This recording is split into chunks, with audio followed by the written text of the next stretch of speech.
El tema de hoy es análisis del método histórico, cultural y contextual. Vamos a ver lo que son los aspectos generales acerca de este método de interpretación bíblica. Vamos a empezar este día, entonces vamos a ver lo que es el análisis del método histórico, cultural y contextual. Vamos a ver el panorama general y posteriormente vamos a analizar paso por paso. Vamos a tratar de traer unos temas acerca de los pasos del análisis del método histórico, cultural y contextual. Vamos a ver los 6 pasos de este tipo de interpretación, de este método de interpretación. Son 6 los pasos que tenemos que seguir.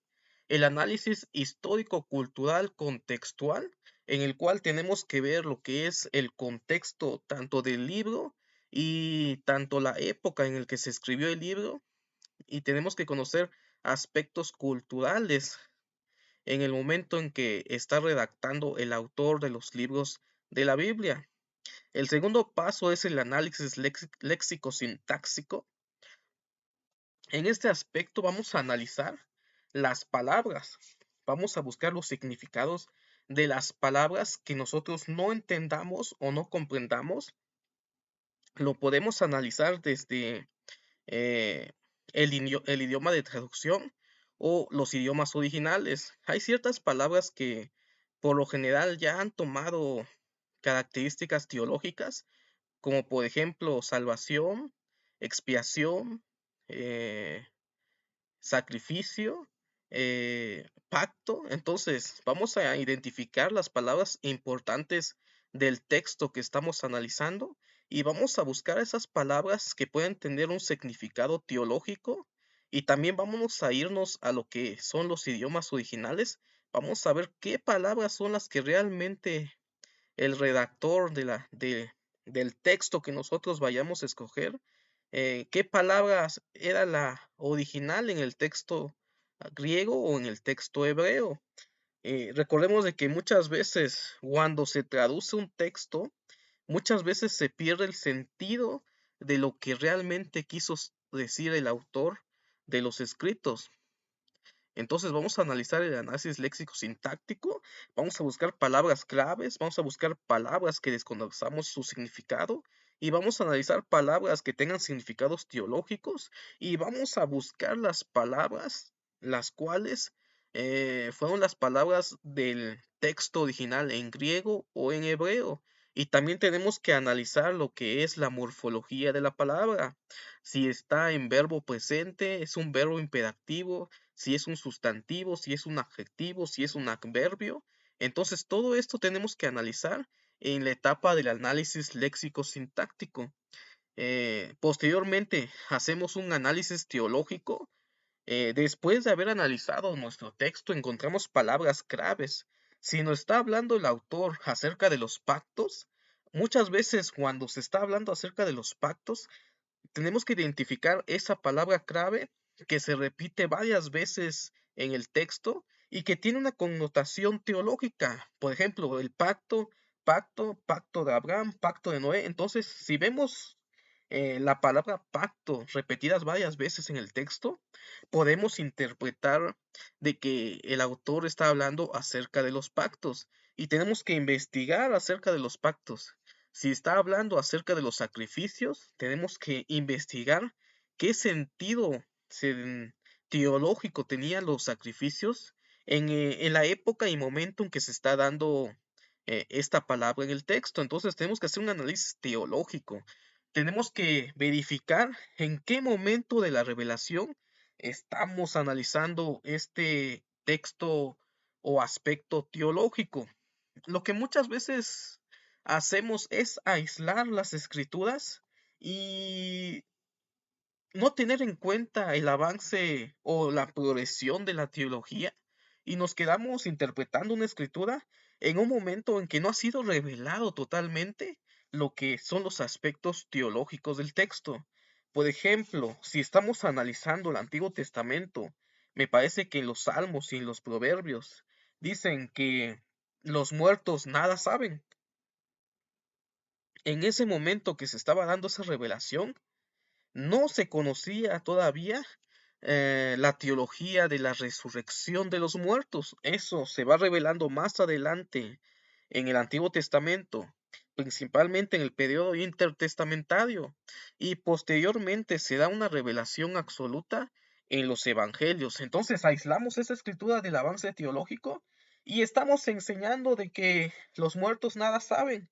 Y aquí hay muchos conflictos de que si muere el alma o no muere el alma.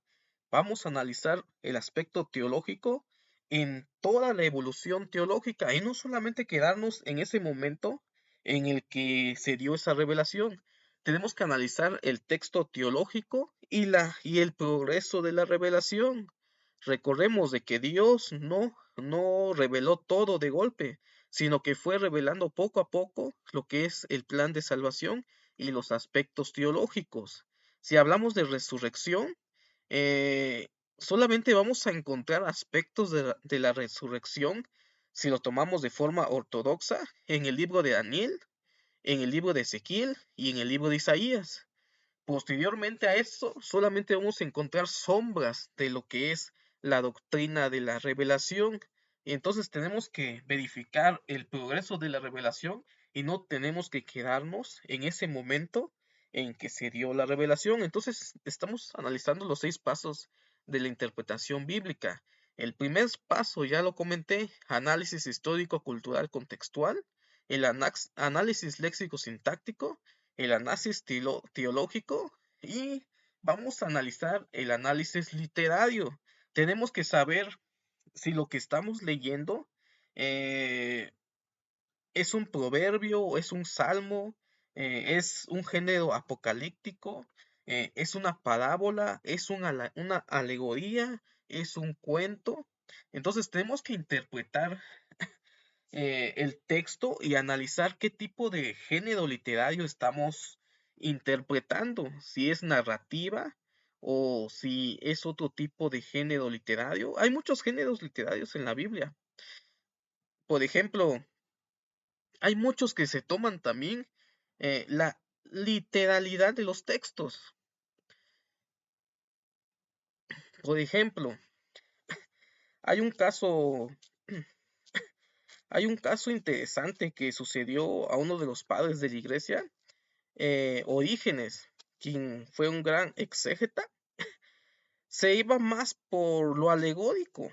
Sin embargo, se tomó literal aquello que dijo Jesús cuando dijo, y si una parte de tu cuerpo es ocasión de caer, es mejor cortarlo que ir al infierno completo. Y entonces aquí lo que hizo Orígenes, se cortó el aparato reproductor, se lo tomó literal. Y entonces cometemos el error de tomarnos literal algunos textos cuando no analizamos el contexto literario.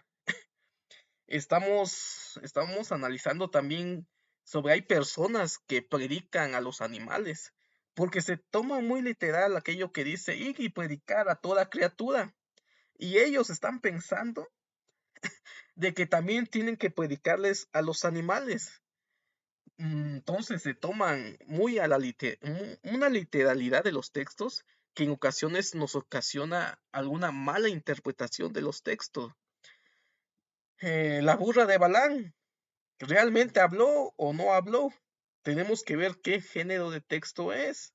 Y por ahí, debido a ese texto, hay muchos que dicen que hablan con los animales y que el Espíritu Santo es el que los hace hablar a esos animales. Entonces, no estamos captando lo que es el género literario y estamos tomando el texto literariamente. Uno de los problemas también que tenemos para interpretar de forma literal es el Apocalipsis. En el Apocalipsis se menciona acerca de muchas figuras de dicción, mucho simbolismo, eh, y hay un momento en la historia en que se toma el Apocalipsis de forma literal. Hay unos que andan predicando de que ya están los 4 caballos del Apocalipsis, que ya vieron el caballo rojo, el caballo verde, el caballo amarillo, y entonces andan buscando caballos y no andan buscando el significado realmente de la interpretación bíblica. Tenemos que hacer un análisis literario, saber qué tipo de género literario es la que estamos leyendo nosotros. El quinto paso de la interpretación bíblica es la comparación con otros intérpretes. Este es otro de los pasos que tenemos que analizar después de haber analizado el contexto histórico, el contexto léxico-sintáctico, el análisis teológico, el análisis literario. Después de que nosotros ya analizamos todo esto, tenemos que comparar los resultados con otros intérpretes. Tenemos varios teólogos académicos que han redactado comentarios bíblicos, que ya vimos algunos comentarios que podemos consultar en la clase número 2 que tuvimos de la hermenéutica acerca de las herramientas básicas del intérprete bíblico. Podemos ver qué comentarios podemos consultar para ver si realmente lo que nosotros estamos analizando llegamos a una conclusión semejante al autor, y de esa manera tenemos una mejor postura de que lo que estamos interpretando, también otros intérpretes han llegado a la misma conclusión. Y si nosotros no hemos llegado tal vez a una conclusión semejante, tenemos que volver a hacer nuestro análisis histórico-cultural contextual, tenemos que volver a hacer nuestro análisis léxico-sintáctico, nuestro análisis teológico y nuestro análisis literario.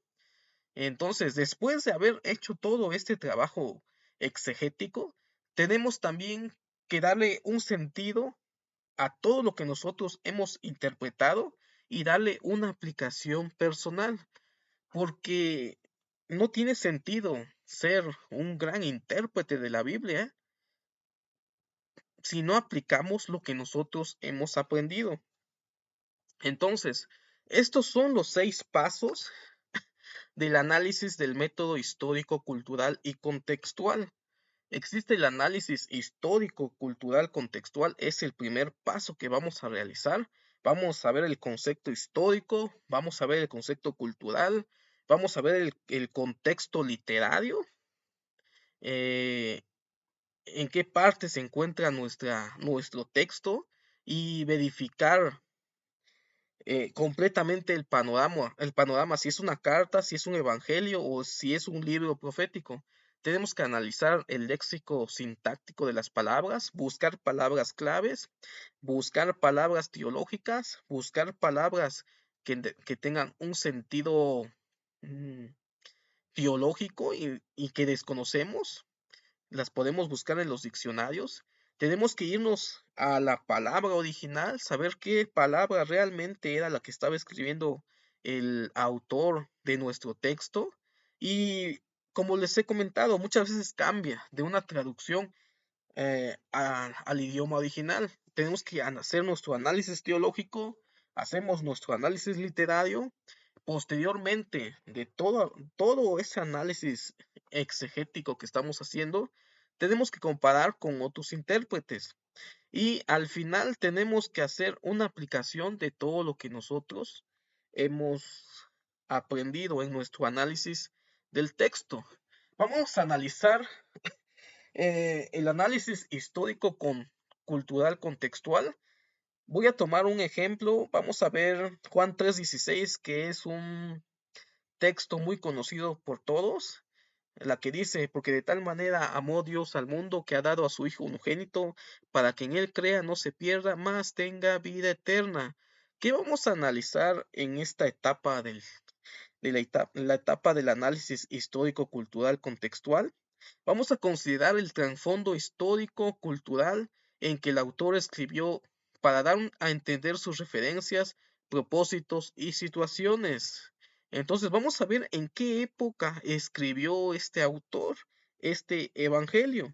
Recordemos de que fue escrito probablemente en el año 100 después de Cristo. En esa época ya no existía el templo de Jerusalén y probablemente fue escrito en el exilio, y fue escrito para que crean que Jesús es el Hijo de Dios. Este era el propósito del libro, era el contexto cultural en el que se encontraba el evangelista que redactó el Evangelio de Juan. Y entonces esto tenemos que eh, encontrarlo, y lo podemos encontrar usando herramientas. ¿En dónde vamos a encontrar el contexto o el trasfondo histórico cultural? lo podemos encontrar en una introducción de las Biblias de estudios. Ya tenemos un video grabado acerca de las Biblias de estudio que yo recomiendo. Podemos usar también una introducción al Nuevo Testamento para poder conocer el contexto cultural en el que se escribe el Evangelio de Juan. Y es muy importante saber en qué momento el redactor del texto que estamos analizando está escribiendo, porque muchas veces redacta desde la problemática cultural e histórica del personaje. Hoy te estamos analizando Juan 3:16. Recordemos de que Juan en el año 100, su cristología es mucho más avanzada que el Evangelio de Marcos, que el Evangelio de Mateo y el Evangelio de Lucas. Entonces tenemos que saber de ese momento que dice que de tal manera amó Dios al mundo, que ha dado a su Hijo unigénito. Entonces tenemos que saber que la cristología de Juan ya está más avanzada que los otros evangelios. Y entonces aquí nos está hablando de un aspecto teológico que es la expiación. Entonces, Juan desde el capítulo 3 ya nos está dando la idea de la expiación de Cristo. En comparación de Marcos, que todavía la doctrina o la teología o cristología de la expiación todavía no estaba muy desarrollada. ¿Y qué más vamos a analizar aparte del contexto cultural? También tenemos que considerar lo que son la relación del texto con todos los escritos del autor y la correlación con otros escritores. Estamos hablando acerca de Juan 3:16, porque de tal manera amó Dios al mundo, que ha dado a su Hijo unigénito, para que en él crea no se pierda, mas tenga vida eterna. Entonces, tenemos que buscar un análisis contextual en las cartas de Juan y en los escritos de Juan. Algo que hacemos muchas veces y a veces cometemos el error es tratar de hacer una interrelación primero con todas las escrituras de la Biblia.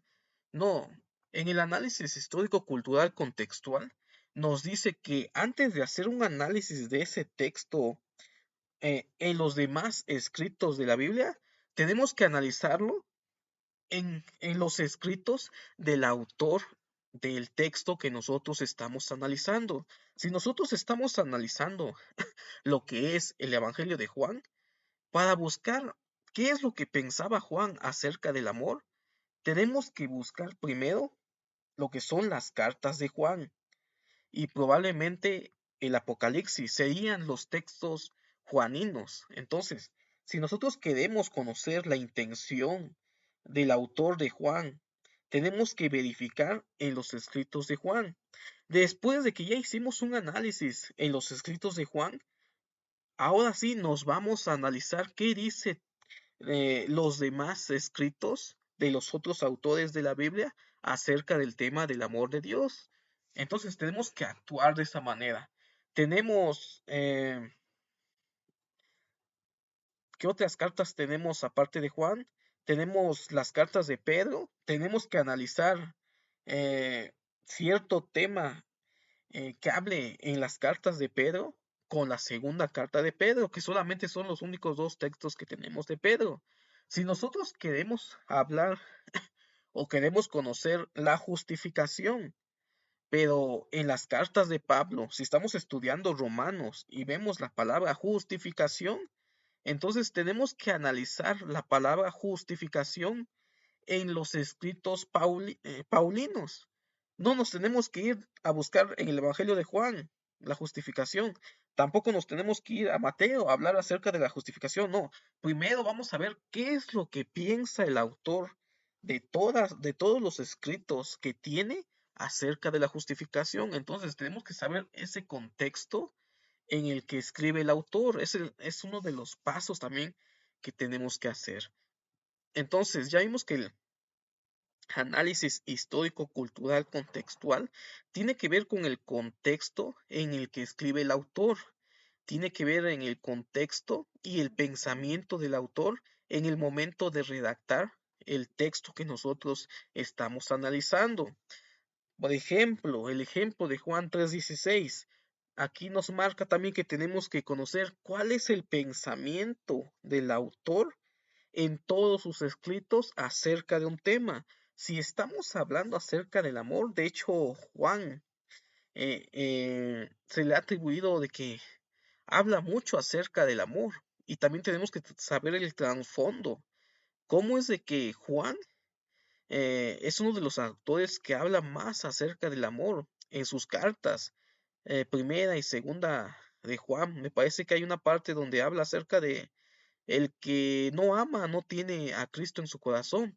Sin embargo, para que Juan encontrara esa definición o, o creciera de esa manera, tenemos que analizar también la vida de Juan, recordando y suponiendo que el redactor del Evangelio de Juan es, es el apóstol Juan.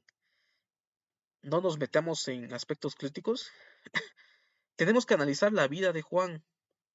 Tenemos que saber que Juan no era un apóstol que tenía ese amor por todas las personas. Al contrario, fue moldeado por la palabra, por el evangelio. Cuando vemos en los evangelios que dice de que cuando no quisieron recibir al maestro, a Jesús, le dijo Juan y su hermano, le dijeron a Jesús, si quieres, puedes hacer que nosotros hagamos caer fuego del cielo. Y entonces ahí podemos ver la psicología de Juan cuando era joven. Y aquí, en la época en que está redactando el Evangelio de Juan, probablemente ya era una persona mayor y vemos la evolución del pensamiento de Juan, su psicología y cómo está redactando acerca del amor cuando él aprendió en el curso de su vida a hablar acerca del amor, porque cuando era joven, él quiso mandar fuego, caer fuego del cielo y destruir a los samaritanos. Entonces tenemos que conocer ese contexto cultural, contexto histórico en que escribe el redactor de nuestro texto que estamos leyendo. En estos momentos estamos haciendo un ejemplo de Juan 3:16. Otra de las herramientas que podemos buscar la interconexión de lo que es eh, la idea que nosotros estamos buscando es una concordancia. Buscar en nuestra concordancia, primeramente nos vamos a buscar todo lo que diga acerca del amor en una concordancia en los escritos juaninos. Analizamos esos escritos y después nos podemos analizar lo que dicen los otros autores de la Biblia acerca del amor. Entonces, es lo que estamos haciendo, un análisis histórico-cultural contextual y estos son los pasos o son algunas cosas que nosotros tenemos que hacer para poder conocer el aspecto cultural y contextual, que es el primer paso de nuestro método de estudio que estamos viendo el día de hoy, análisis del método histórico, cultural y contextual. El segundo paso es el análisis léxico sintáctico. En este paso tenemos que analizar las palabras que probablemente tengan un significado teológico, probablemente algunas palabras que nosotros no conozcamos o palabras que se repiten demasiado en el texto, pero también tenemos que analizar lo que son los idiomas originales. También tenemos que analizar la morfología de la palabra, si es un verbo, si está en imperativo, si está en verbo imperfecto, si es un adjetivo, un sustantivo, un adverbio. Tenemos que analizar entonces la morfología también de la palabra. Entonces, el análisis léxico sintáctico para entender la definición de las palabras, lexicografía y sus relaciones con otras palabras, sintaxis, y para entender correctamente el sentido que el autor quería comunicar. Entonces, es muy importante el análisis léxico sintáctico porque recordemos de que lo que nosotros tenemos son traducciones eh, de los textos en su idioma original, griego o hebreo. Y muchas veces un texto en otro idioma, al pasarlo a una traducción, en algunas ocasiones se pierde muchas veces el sentido de lo que realmente quiso decir el autor del texto. Por ejemplo, uno de los mayores problemas que han tenido los traductores es traducir lo que es la poesía hebrea. Recordemos que la poesía hebrea usa muchas palabras en forma figurada, muchas palabras que nosotros no podemos comprender a simple vista, y el traductor se encuentra en una, en una problemática para pasar de un idioma a otro idioma. Por ejemplo, hay un salmo que dice, y Dios es de nariz larga. Si el traductor pone al español de que Dios es de nariz larga, entonces se pierde el sentido y nos vamos a sorprender cuando leamos el salmo y diga, Dios tiene la nariz larga.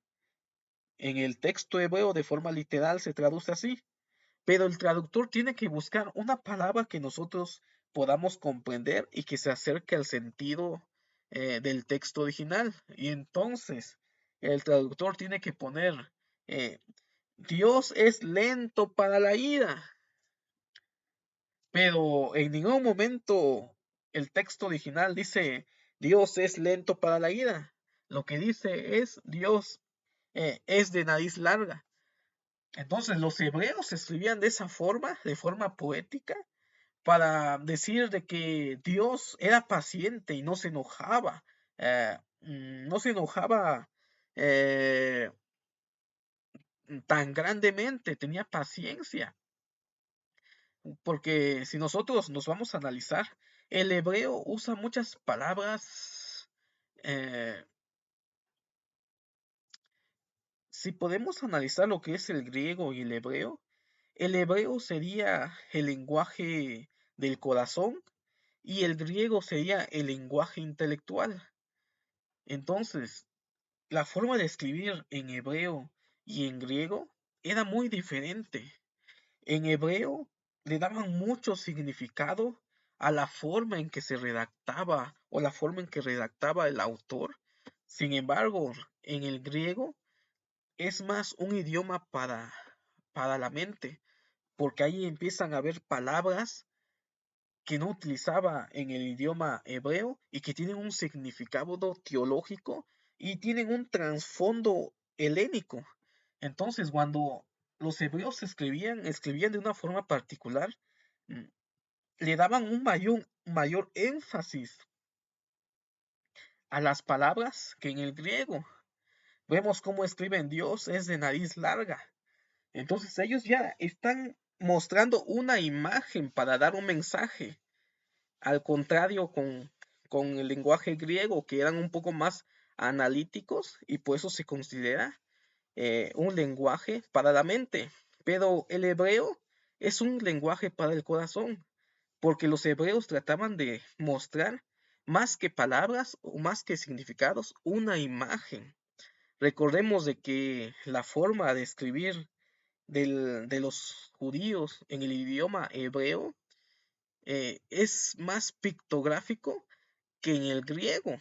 Entonces, por esa singularidad que tiene el hebreo, los traductores, al pasar una palabra al texto español, tienen que tratar de darle el sentido a lo que el autor original estaba diciendo. Por eso tenemos que hacer un análisis léxico-sintáctico. En el análisis léxico-sintáctico no solamente se analiza la palabra en los idiomas originales, también la forma en que está escrita la palabra. Una de las cosas que vemos es de que en el idioma griego y en el idioma español hay cosas que son parecidas, pero hay otras cosas que no se parecen a la gramática del griego al español. Por ejemplo, tenemos el texto que dice, id y predicad mi evangelio y haced discípulos. Si nosotros analizamos la palabra así a simple vista, si le escuchamos, haced discípulos, lo que nosotros estamos pensando es de que Jesús nos está dando un mandamiento. Pero si nos vamos al texto griego, el texto no es un imperativo, simplemente es un verbo imperfecto. Y entonces ahí es donde hay una confusión al momento de hacer una interpretación, porque nosotros ya estamos predicando de que Jesús dio un mandamiento de ir y hacer discípulos, cuando en realidad no es un verbo imperativo, sino es un verbo en tiempo imperfecto. Entonces tenemos que hacer ese análisis léxico-sintáctico para poder comprender realmente qué es lo que quiso decir el autor del texto. ¿Qué herramientas podemos utilizar para hacer un análisis léxico-sintáctico? Podemos usar diccionarios. Ya en el video anterior que hablamos acerca de las herramientas de estudio, vimos algunos diccionarios que recomiendo, vimos también qué herramientas de apoyo de los lenguajes originales podemos utilizar. Podemos utilizar el Strong, podemos utilizar el Vine, podemos utilizar el gran diccionario enciclopédico de la Biblia para saber algunos conceptos originales, porque también habla una parte acerca de la lingüística. Podemos utilizar también lo que son los interlineales. Entonces son herramientas que nos podemos apoyar si es que no conocemos mucho lo que es el griego o el hebreo, podemos utilizar estas herramientas para realizar el análisis léxico-sintáctico. ¿Qué más podemos hacer en este análisis léxico-sintáctico? Acuérdense que les hablé de que debemos de tener varias versiones de la Biblia. Podemos hacer una comparación textual para saber cómo es la traducción en diferentes traducciones, tanto modernas como antiguas, tanto literales como paráfrasis, como de traducción equivalente. Y de esta manera, si nosotros no conocemos realmente lo que es el griego, estas traducciones nos pueden apoyar un poco en cuanto a las traducciones. Hacer una comparación textual. Tenemos Juan 3:16 en la versión Reina Valera 60, la Nueva Biblia de las Américas, la Biblia Textual 4 y la NBI. Las tres primeras son de traducción literal y la NBI es de traducción de equivalencia dinámica. Vamos a analizar, vamos a ver qué nos dice. Dice, la Reina Valera 60 ya lo hemos leído, ya sabemos qué dice.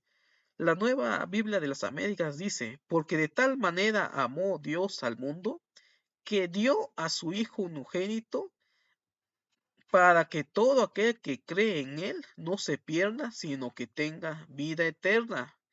Mm, Aquí algo importante, vemos que ya cambia un poquito. No cambia mucho, pero en la palabra que dice que dio a su unigénito, la Reina Valera 60 dice que ha dado en, en tiempo pasado. Y en la NBLA lo traduce en tiempo presente, que dio a su Hijo unigénito, para que todo aquel que cree en Él no se pierda, sino que tenga vida eterna.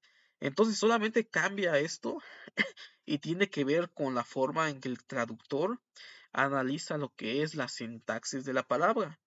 Vamos a ver qué dice la Biblia textual 4, porque de tal manera amó Dios al mundo que dio, de la misma manera traduce que la NBLA en tiempo presente a su Hijo unigénito, para que todo aquel que en él cree no se pierda, mas tenga vida eterna.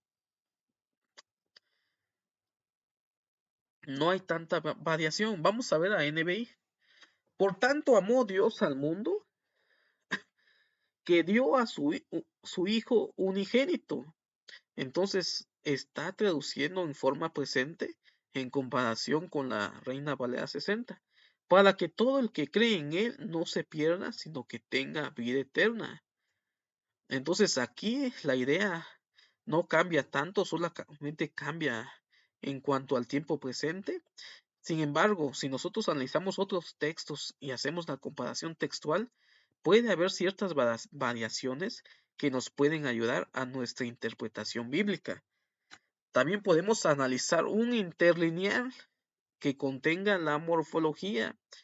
El interlineal que yo recomiendo y que mencioné en el video anterior es el interlineal académico de Francisco La Cueva. Entonces, aquí podemos ver el texto de Juan 3:16 en su idioma original, en el griego, y podemos ver también la morfología La morfología es esta y los números Strong. Entonces podemos ver acá que hombre es antropo. Dice, para que todo el que crea. Y aquí utiliza la palabra pisteo, que por lo general se traduce como fe.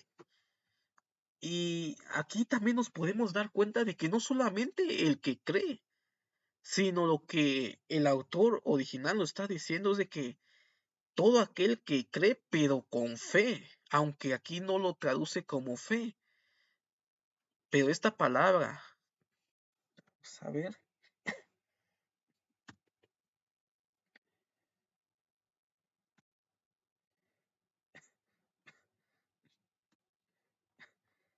esta palabra que acabo de subrayar se ha traducido al idioma español también como fe. Entonces, no solamente es creer, creer, cualquier puede decir yo creo, pero no solamente es creer, sino también es creer con fe. Entonces, aquí podemos desde el original que nos está comentando el texto original, es de que tenemos que creer con fe. Vamos a ver otra palabra que me llama la atención, es ayun. Esta palabra que tenga vida eterna. Está hablando acerca del tiempo. Y aquí está ocupando la palabra agapacén,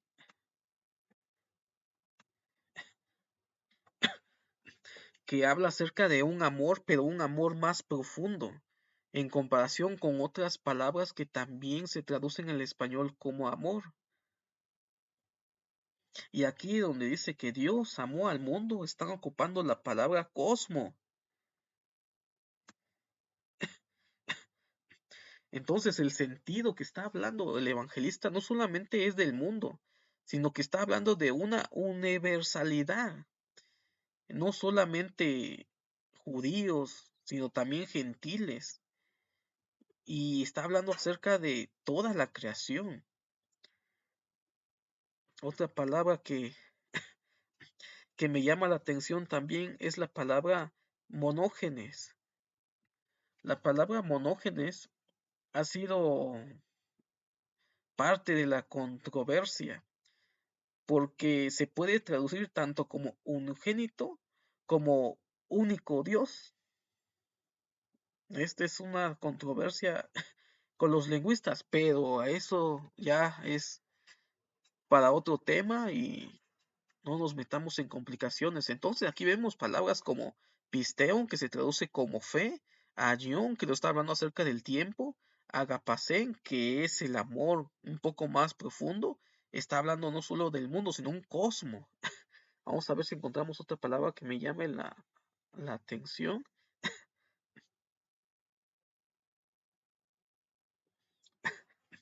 También tiene que llamarnos la atención de que la palabra que utilizan acá para traducir Dios es Teo. Vamos a buscar otra parte.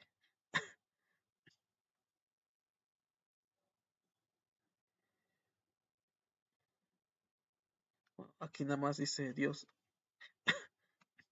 Esta palabra que en griego se traduce como Dios, mm, si nosotros nos podemos a discutir con algunas sectas que vienen y hablan acerca de que el nombre de Jehová es el nombre de Dios, algo que hicieron en sus traducciones es que cuando aparecía la palabra Dios le ponían Jehová, pero si nos vamos al texto original griego, no aparece la palabra Jehová como tal en el griego. Siempre se ocupa teos o también se ocupa otra palabra que se llama cudios, pero no Jehová. Entonces es una de las cuestiones de esa traducción que tiene esa Biblia de los testigos de Jehová, que le cambiaron palabras. Y al cambiarles palabras, a veces pierde el sentido de lo que realmente quiso decir el escritor original. Cuando hablan acerca de cudios, le ponen Jehová, pero recordemos que cudios también es el título de Jesús. Entonces, ahí hay un conflicto en cuanto a cambiar palabras que no están en el texto original. Entonces, de esta manera podemos analizar lo que es el texto original, verificar qué palabras está utilizando realmente el escritor del texto original en griego. Si nosotros queremos saber más, estamos analizando en el interlineal. Este es el interlineal que utiliza el interlineal académico de Francisco La Cueva. Por ejemplo, si nosotros queremos saber más información acerca de cómo se utiliza esta palabra anión, acerca de la vida eterna, podemos irnos al Strong. Este es el número Strong. Nos vamos al Strong, buscamos de qué manera se traduce al español y si queremos más información de esta palabra, este mismo numerito lo buscamos en el Vine y vamos a encontrar una explicación expositiva. Y de la misma manera podemos hacer con todas las palabras que nos llamen la atención. Todos tienen número strong, monógenes, unigénito. Entonces ya vimos, estas palabras son las que a mí me llamó la atención y puedo indagar qué realmente quiso decir. Ya vimos, a primera vista estamos viendo de que no solamente el que cree, sino tiene que ser alguien que cree, pero con fe. Vemos acerca de la eternidad, acerca del tiempo. La palabra agapacén o agape, que es el lema de la palabra, y es la palabra que se traduce como amor, pero un amor más profundo. Vemos acerca de que mundo, en el texto original, la palabra griega es cosmo, y entonces da un significado universal. Vemos la palabra monógenes y podemos buscar lo que son esas definiciones. Vemos también la morfología de la palabra. Entonces, estas son herramientas que nosotros podemos hacer y podemos realizar en el análisis léxico-sintácticos, verificar lo que son los idiomas originales para ver la morfología y verificar los términos, buscarlo en un léxico griego, hacer una comparación textual y de esa manera podemos comprender un poco más lo que dice el texto. Y como vemos, hay ciertas palabras que al traducirse al español pierden el sentido. Probablemente no pierdan eh, grandemente el sentido de la palabra, pero sí disminuye un poco a lo que realmente quiso decir el autor. A primera vista ya analizamos, dice la palabra que se traduce como todo aquel que cree, pistion, que se utiliza también para traducir fe, nos está mostrando en el original que no solamente es una creencia de creer, creer cualquiera puede creer, pero creer con fe, no cualquiera puede hacerlo. Entonces, de esa manera podemos hacer nuestro análisis sintáctico y morfológico, que es la segunda etapa de lo que es este método de estudio. Después de hacer nuestro análisis, eh, ya vimos tres etapas importantes.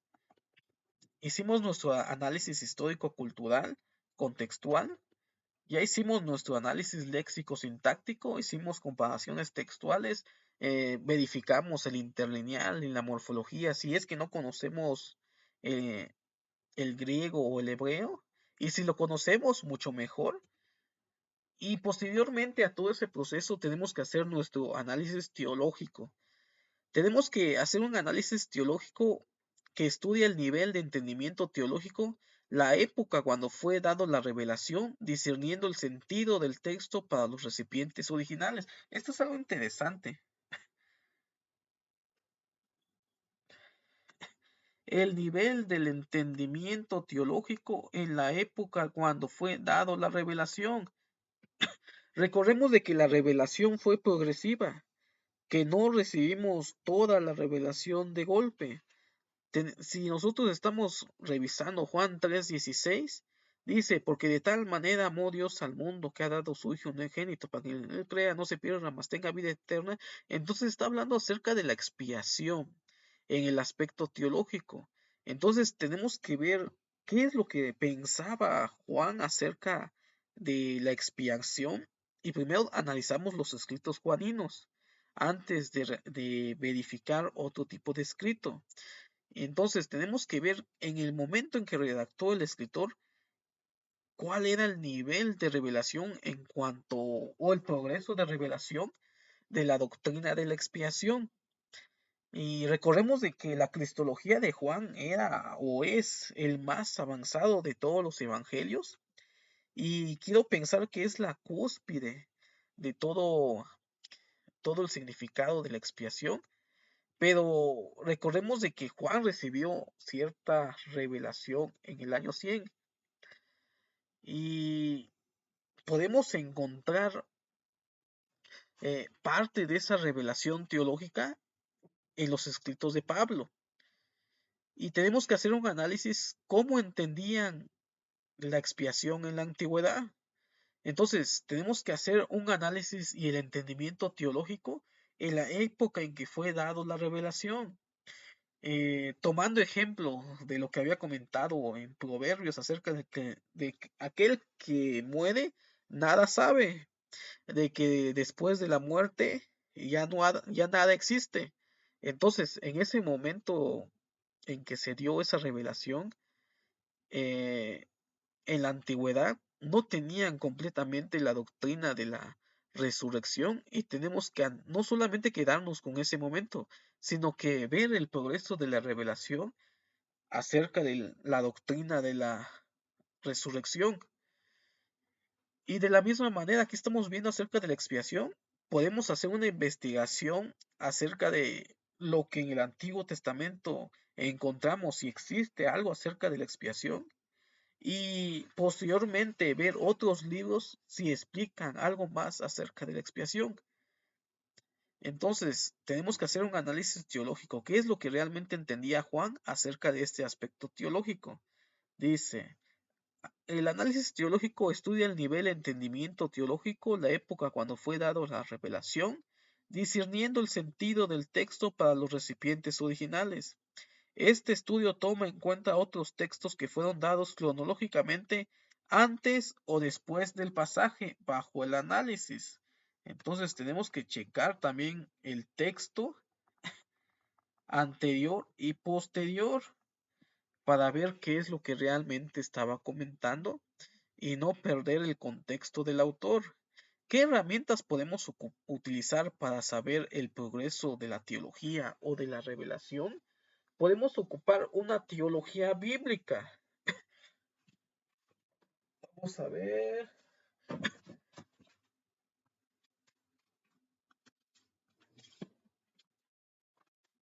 Aquí tengo un libro que es Compendio Portavoz de Teología. Podemos agarrar tanto un compendio de teología como una teología bíblica, irnos a lo que es eh, la teología de Juan, que así lo podemos encontrar en los textos. Déjenme buscarlo.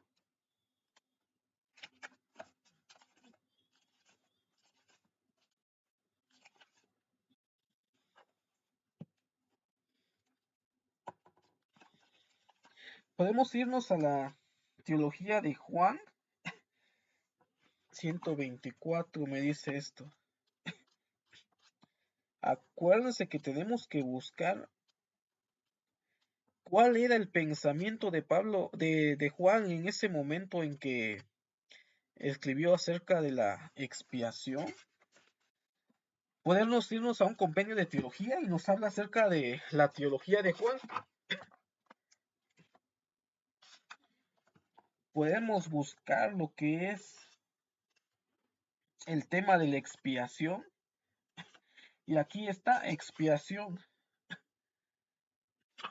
Expiación. Y aquí el autor nos narra todo lo que pensaba Juan acerca de la expiación.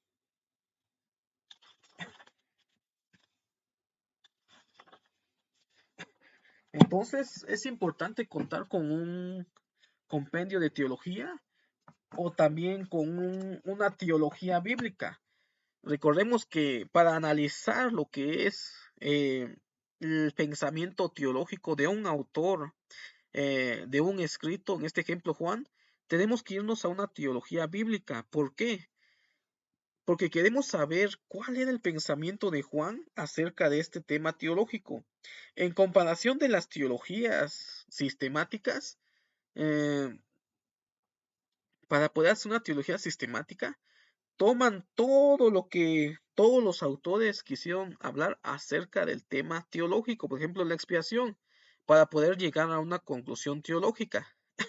Pero en una teología bíblica se basa solamente en el estudio del pensamiento teológico del autor de cierta obra de la Biblia en cuanto a los temas eh, o doctrinas que enseña ese libro. Por ejemplo, en la teología bíblica, vámonos al apartado de Juan y busquemos qué piensa Juan acerca de la cristología, acerca de la expiación y acerca eh, de la función de Cristo en el plan de salvación. Y entonces podemos recopilar información para hacer un análisis teológico acerca de este tema. Y solamente estamos con un versículo. Imagínense si habláramos de textos de 10, 15 versículos, es un poco más tenso lo que es la investigación e interpretación. Entonces aquí vemos cómo tenemos que hacer un análisis teológico en el momento en que se dio la revelación, ver cuál era el progreso de la revelación. Podemos irnos hacia atrás, ver qué es lo que pensaban antes de Juan acerca de la expiación e irnos más adelante de Juan, ver qué es lo que se explicó acerca de la expiación. Entonces tenemos que conocer todos esos temas teológicos y podemos ocupar lo que es la teología bíblica del Nuevo Testamento. En este caso yo tengo un compendio de teología y ahí también podemos irnos para comprender la cristología de Juan. Y hay otros libros que son más especializados que hablan acerca de la teología de Juan. Entonces ya hicimos nuestro análisis teológico. Vámonos a hacer nuestro análisis literario. Si nosotros estuviéramos leyendo una parábola, el análisis literario fuera una parábola y tenemos que interpretar desde ese lenguaje literario y no tomarnos de forma literal, sino buscar el sentido a lo que quiso enseñar Jesús en una parábola o en una alegoría o en otro tipo de figura de dicción. Hay muchas figuras de dicción, hay muchos problemas también para reconocer los géneros literarios y las figuras de dicción. Déjame buscar un libro.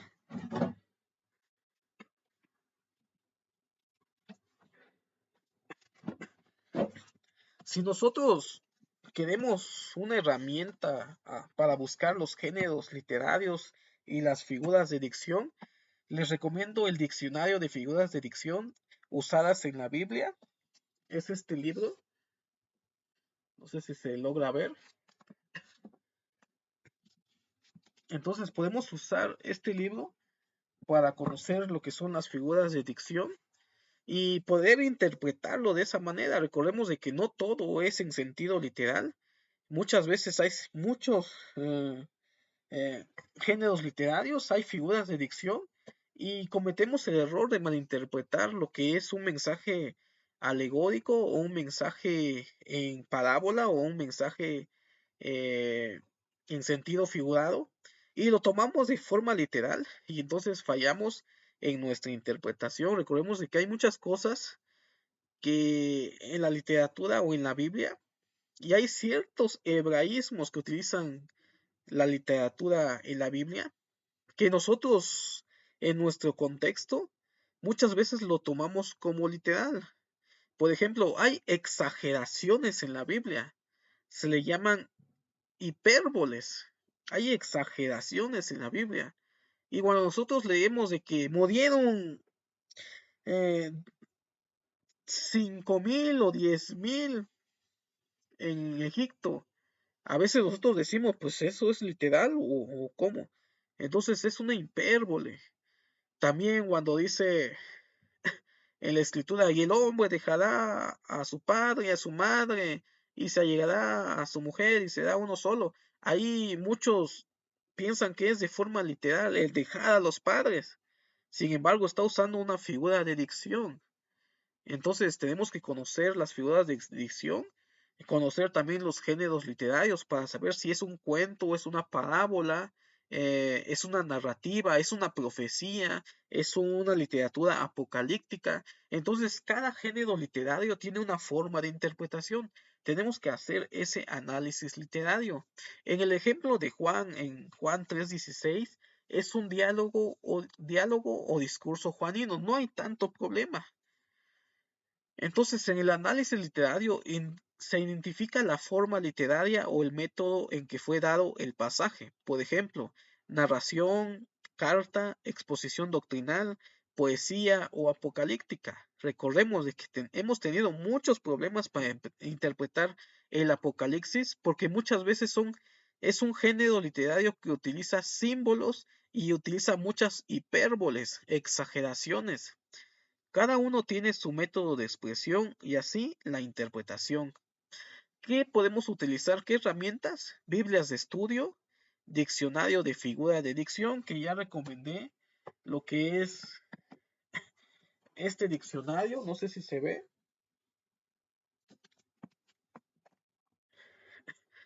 Después del análisis literario tenemos que hacer nuestra interpretación. Ya hicimos un análisis histórico-cultural, ya hicimos eh, el análisis eh, de las palabras, sintáctica, ya hicimos nuestro análisis literario y ya hicimos nuestro análisis teológico. Ahora sí, ya viene lo que es la interpretación. Entonces aquí la interpretación nosotros utilizamos todo lo que hemos aprendido. Yo solamente anoté eh, tres aspectos o tres, tres situaciones que yo interpreté de Juan 3:16 y dice, después del análisis de de las diferentes etapas anteriores, el estudiante bíblico puede hacer un análisis crítico y postular su interpretación. El primero, en la época en la que se escribió el Evangelio de Juan, la iglesia estaba pasando por persecuciones y el mensaje de Juan fue para dar ánimos a los cristianos. 2. Juan narra de que Dios amó de una forma inmensa a la humanidad. Esto lo encontré analizando la forma de la palabra, la sintaxis y el significado, que no solamente fue un amor eh, un amor solamente de forma pequeña, sino que Dios amó de una forma inmensa a la humanidad y por lo tanto envió a su propio Hijo único que como parte del plan de salvación que se le ofrece a todos aquellos que se han arrepentido verdaderamente para concederles la vida eterna y remisión de sus pecados. Eso ya lo interpreté con el aspecto teológico. Y tres, la cristología en cuanto a la expiación en la época de Juan se encontraba más avanzada que épocas anteriores. Entonces, esta es una pequeña interpretación de Juan 3:16, donde abarca todo el análisis que nosotros realizamos y llegamos a una conclusión interpretativa. Eh, Juan 3:16 vimos un ejemplo muy sencillo, un ejemplo que muchos hemos leído ese verso y que no tiene muchas complicaciones. Más adelante vamos a ver y vamos a analizar de forma más profunda cada etapa, cada de las 6 etapas de este tipo de método y vamos a ver otros ejemplos para poder comprender un poco más este método de interpretación. Y comparación con otros intérpretes.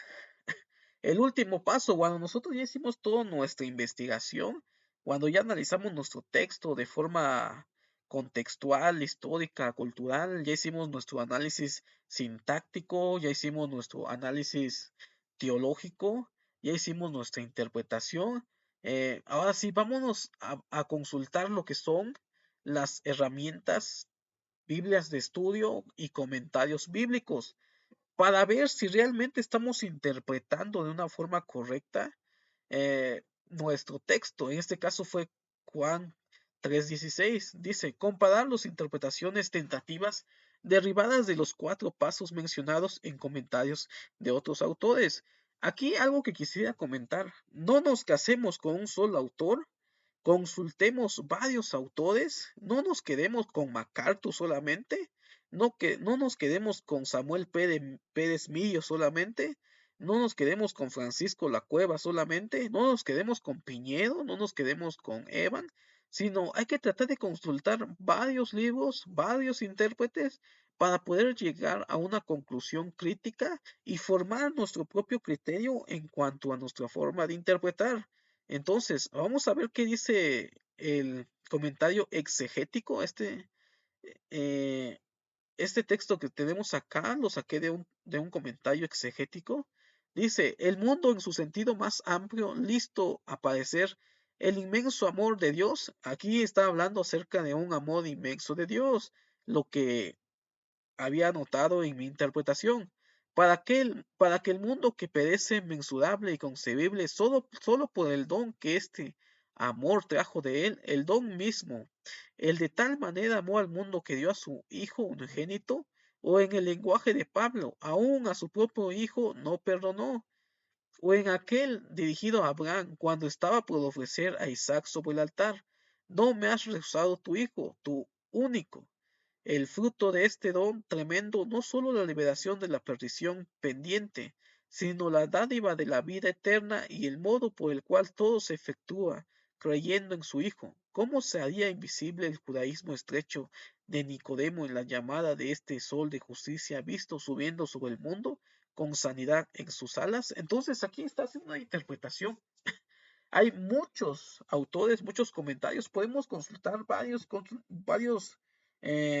comentarios bíblicos y Biblias de estudio y poder llegar a una conclusión. Tal vez no lleguemos a una conclusión igual, sino podemos acercar a algo semejante a lo que estos grandes autores han llegado y no nos vayamos como aquel predicador que está hablando acerca de, de la historia de Abraham, acerca cuando dio a su hijo Isaac y al final Dios lo perdonó y al final termina hablando del diezmo, que Dios perdonó a Abraham porque él dio el diezmo que era su hijo. Entonces ahí ya estamos alterando el texto, alterando el significado, estamos fracturando el texto y así a veces por error nosotros cometemos en una mala interpretación. Por eso es bueno que al final de toda nuestra investigación exegética eh, verifiquemos los comentarios para no ser como esos predicadores que hablan sobre un tema y al final salen con el diezmo, o están hablando sobre un tema acerca de Jesús, mm, sobre la purificación del templo, y al final terminan hablando del diezmo, y ahí es una mala interpretación del texto. O simplemente abren el libro, ven el primer versículo, y aunque no digan nada acerca del arrepentimiento, andan hablando acerca del amor. Entonces, seamos buenos intérpretes, seamos intérpretes maduros, busquemos nuestras herramientas bíblicas, investiguemos el texto, analicemos el texto y lleguemos a una conclusión, tal vez no igual, pero nos acercamos a los grandes estudiosos, biblistas, académicos, teólogos, en sus comentarios bíblicos. El último paso es la aplicación. Después de haber analizado todo nuestro texto, desde la historia, la cultura, la lingüística, lo teológico, el género literario, hemos comparado comentarios de otros autores. Ahora sí podemos hacer una aplicación. Al final de todo, ¿cómo podemos aplicar nuestro texto a nuestra vida? Es el paso de traducir el sentido que el texto bíblico comunicaba a sus lectores originales al sentido para creyentes en diferentes tiempos y culturas. En algunos casos es fácil hacer la transferencia, pero en otros no es tan fácil. ¿Cómo puedo aplicar este texto a mi vida? ¿De qué forma este texto cambia mi visión de la vida? Entonces tenemos que hacernos preguntas. Después de haber hecho nuestro análisis, nuestra investigación, tenemos que hacernos la pregunta, ¿cómo puedo aplicar este texto a mi vida? ¿O cómo puedo aplicar este texto a las demás personas que yo enseño? Entonces tenemos que hacer un análisis crítico y aplicar lo que aprendimos en nuestra vida.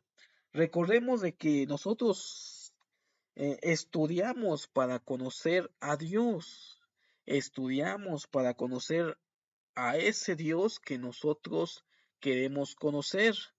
Y no solamente lo debemos de buscar de forma intelectual, tenemos que buscarlo de forma devocional y tenemos que cambiar nuestra vida de acuerdo al nivel de conocimiento que nosotros hemos logrado.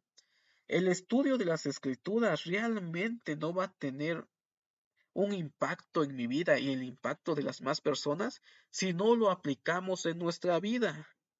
Es bueno ser un conocedor de las escrituras, pero si no aplicamos lo que nosotros conocemos de las escrituras, seremos como un árbol que nunca dio fruto y que es maldecido por el Señor. Entonces tenemos que aplicar nuestro conocimiento en nuestra vida y que ese conocimiento se refleje a nuestro alrededor y en las vidas de las demás personas. Entonces, yo le saqué aquí una aplicación al Juan 3:16 que dice, el hecho de que Dios nos ha amado, debemos de apreciar el regalo que nos ha dado de salvación y creer, pero no solo de palabra, sino con fe, para alcanzar la dádiva de la vida eterna. Entonces, de esa manera nosotros podemos aplicar el texto en nuestra vida y al final de cuentas, nosotros debemos de estudiar la Biblia de una forma en que realmente pueda hacernos mejores personas de lo que somos y aplicar lo que hemos aprendido. De nada sirve conocer tantos libros, conocer de tanta literatura, de conocer tanto de los misterios de Dios, como dijo Pablo. Si no tengo amor, nada soy. Y si yo no lo aplico en mi vida, tampoco nada soy. Entonces, esto ha sido la clase del día de hoy. Ha sido la clase del día de hoy. Me dio mucho gusto estar con ustedes. Vimos el análisis del método histórico-cultural y contextual. Fue un poco largo en la clase, pero, pero muy importante. Entonces, este es el análisis del método histórico-cultural y contextual. Son 6 pasos para realizar este método. Ya lo analizamos en esta presentación. Está el análisis histórico-cultural contextual, el análisis léxico-sintáctico, el análisis teológico, el análisis literario, la comparación con otros intérpretes y al final la aplicación. Nosotros podemos practicar este método en nuestro estudio personal. No todos aprendemos de la misma manera, no todos se nos hace fácil comprender las escrituras. En la clase pasada les recomendé algunos libros que pueden ser útiles para este análisis y método interpretativo. Agarremos nuestras herramientas, agarremos una perícopa de nuestras Biblias y empecemos a practicar. Practiquemos, apliquemos este método a nuestra forma de interpretación. Eh, ya lo hemos visto en toda la clase. Primero hacemos un análisis histórico-cultural contextual. Tenemos que ver cuál es la condición en el momento en que el autor escribió su carta, su evangelio o su libro. tenemos que ver cuáles son, si hay algunos aspectos culturales que nosotros no entendamos en nuestro contexto. Posteriormente, busquemos léxicos, veamos el interlineal. Si no tenemos un interlineal, en internet hay algunas páginas que tienen interlineales y son de forma gratuita. Posteriormente a eso, después que ya analizamos nuestro texto de forma histórica, cultural, contextual, hagamos un análisis léxico-sintáctico, busquemos palabras que no entendamos, palabras que se repiten en el texto, vayámonos a investigarlos a los idiomas originales, vayamos al interlineal, busquemos la palabra griega en los léxicos griegos, en el Bain, en el Strong. Después que ya hicimos esa investigación, lo analizamos en forma teológica, ¿qué nos está explicando este texto? Si realmente nos está hablando de algo teológico, vayamos, pero primero empezamos a ver cuál es el pensamiento de ese autor acerca de este aspecto teológico y en qué momento de la revelación progresiva se está dando esa revelación. Y investiguemos la progresión de esa doctrina o de ese aspecto teológico en los libros posteriores a esa época. Y también, si queremos saber un panorama completo de esa doctrina, también investiguemos qué es lo que sabían anteriormente a que se diera esa revelación en el texto que nosotros estamos leyendo. Posteriormente que ya hemos hecho todo esto, también hagamos el análisis literario para no estar confundiendo si es literal, si es figurado, si es simbólico, si es un cuento, si es una parábola, si hay una figura de dicción, una hipérbole. Entonces hagamos ese análisis literario y al final hagamos la comparación con otros intérpretes para ver si realmente nos estamos acercando a, a estos grandes maestros, eruditos, teólogos que han hecho todo un trabajo exegético y para ver si no estamos tan perdidos y tal vez nos acercamos a lo que estos escritores y académicos han encontrado. Y vuelvo a repetir, no se casen con un solo autor, verifiquen varios autores. No seamos extremistas de solamente darle la mayor autoridad a un autor y no conocer las posturas de los diferentes autores que existen y que hablan acerca de este tema. Y al final, la aplicación. No podemos ser buenos intérpretes de la Biblia si nosotros no aplicamos lo que nosotros hemos investigado del texto. No sé cuáles sean los motivos que ustedes tienen para investigar y analizar las escrituras. Quiero pensar que hay muchos que lo estudian de forma académica. Está bien, es correcto. De forma crítica, está bien, es correcto. Pero al final de todo, si no hay un cambio en tu vida, si después de tener tanto conocimiento no eres un árbol que da fruto, entonces de nada sirve tu conocimiento. Comparte tu conocimiento, enseña a otros tu conocimiento, cambia tu vida, motiva a otros a cambiar. Entonces ahí vemos de que realmente lo que estás aprendiendo está haciendo una diferencia en tu vida. Eh, la teología no es solamente ciencia, la teología también es esperanza y es el obtener conocimiento porque nosotros queremos conocer a ese Dios que desconocemos, ese Dios misterioso. No podemos conocer totalmente a Dios, pero podemos acercarnos un poco a lo que Dios ha revelado en sus escrituras y en la Biblia. Entonces, el día de hoy vimos acerca de este tema. Me dio mucho gusto estar con ustedes. Hoy vimos el análisis del método histórico, cultural y contextual y nos vemos en la próxima transmisión, en la próxima clase, en la clase número 4. Quiero ver el método inductivo, pero más adelante. Vamos a ver de qué se trata el método inductivo de estudio bíblico, que también es un método interesante para interpretar las escrituras. Y más adelante vamos a ver aspectos especiales, eh, acerca de la hermenéutica. Ahorita estamos viendo aspectos generales solamente. Entonces, muchas gracias a todos. Nos vemos en la próxima transmisión. Suscríbanse al canal, compartan si les gustó. Y si no les gustó, también compártalo. Ayúdenos a llegar a más personas.